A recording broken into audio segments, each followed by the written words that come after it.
Welcome to Travel with Carisha.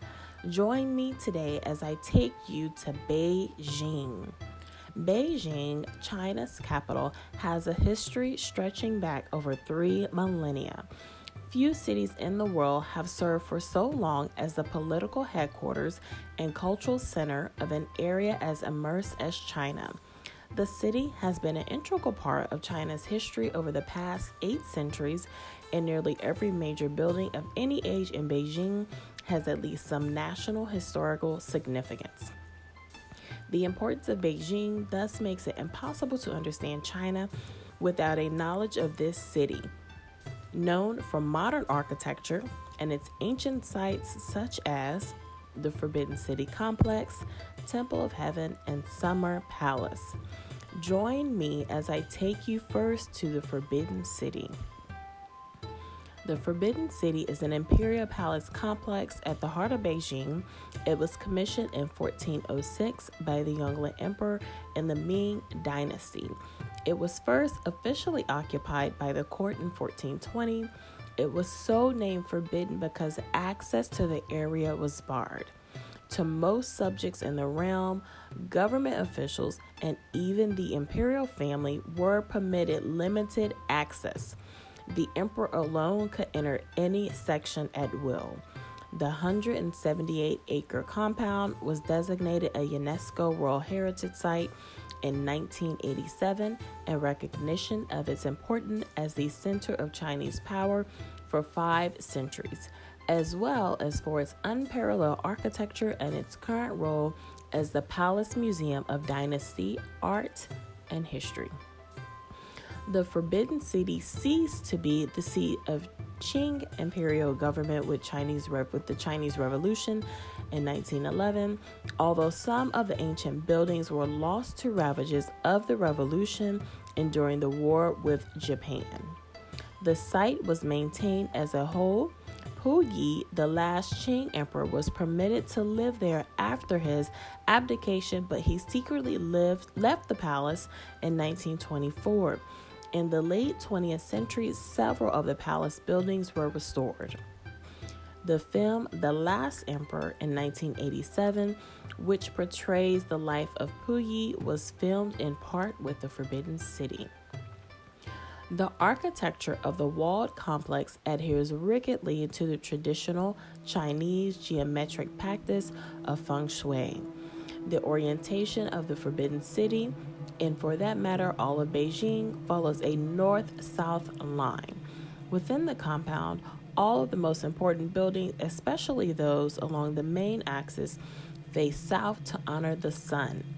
The buildings and the ceremonial spaces between them are arranged to convey an impression of great imperial power while reinforcing the insignificance of the individual.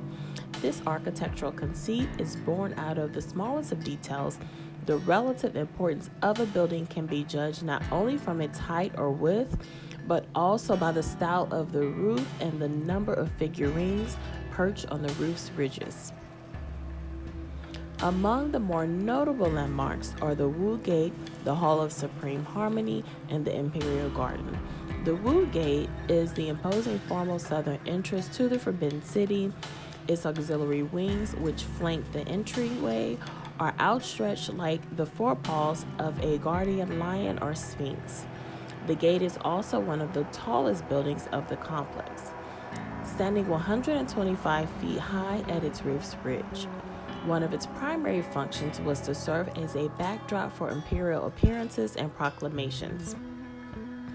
Beyond the Wu Gate lies a large courtyard 460 feet deep and 690 feet wide, through which the Golden River runs in a bow-shaped arc.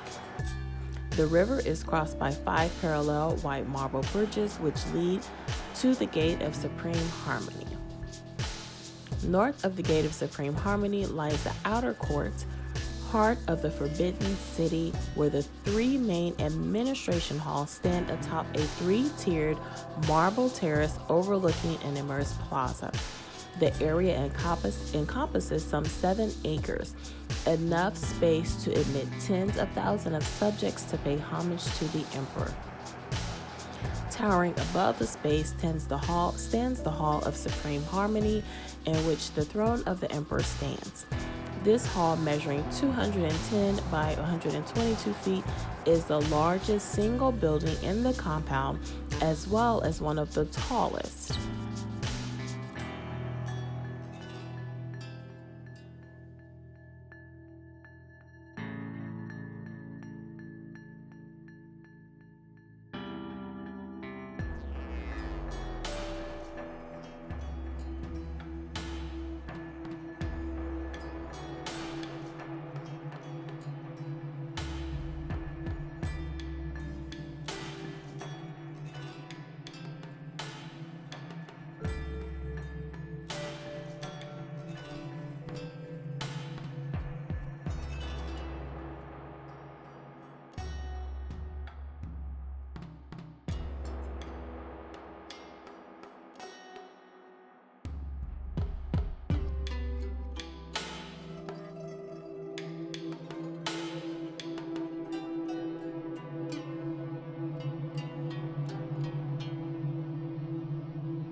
Located south of the Forbidden City is the Temple of Heaven.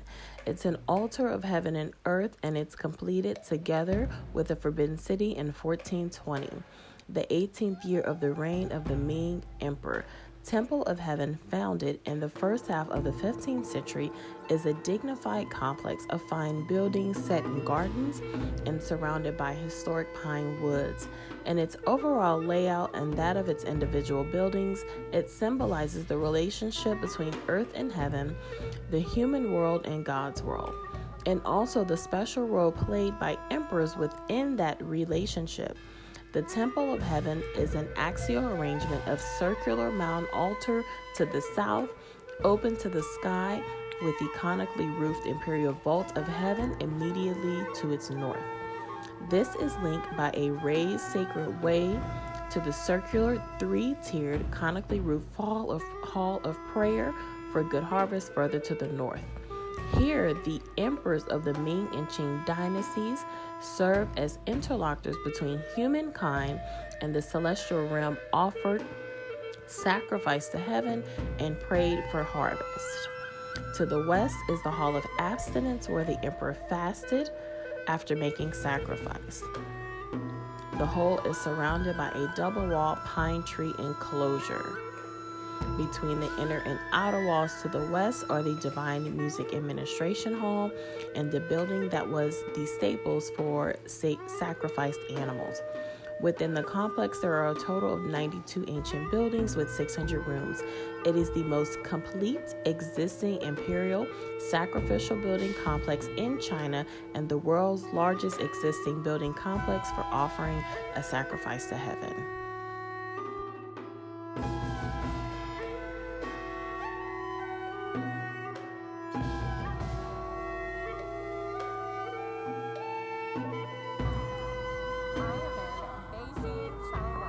The Summer Palace in Beijing was first built in 1750, largely destroyed in the War of 1860, but restored to its original foundations in 1886.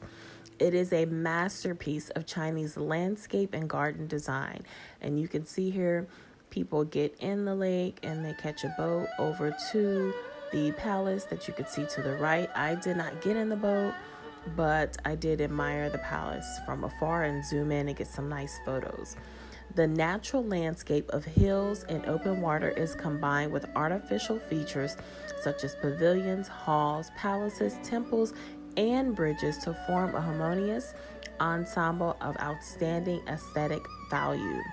Using Coming Lake, the former reservoir of the Yuan Dynasty capital, and Longevity Hill as basic framework, the Summer Palace combined political, administrative, residential, spiritual, and recreational functions within a landscape of lakes and mountains, in accordance with Chinese philosophy of balancing the works of man with nature. The connecting residential area comprises 3 building complexes: the Halls of Happiness and Longevity, Jade Ripples, and Yiyan, all built up against the hill of longevity within fine views over the lake.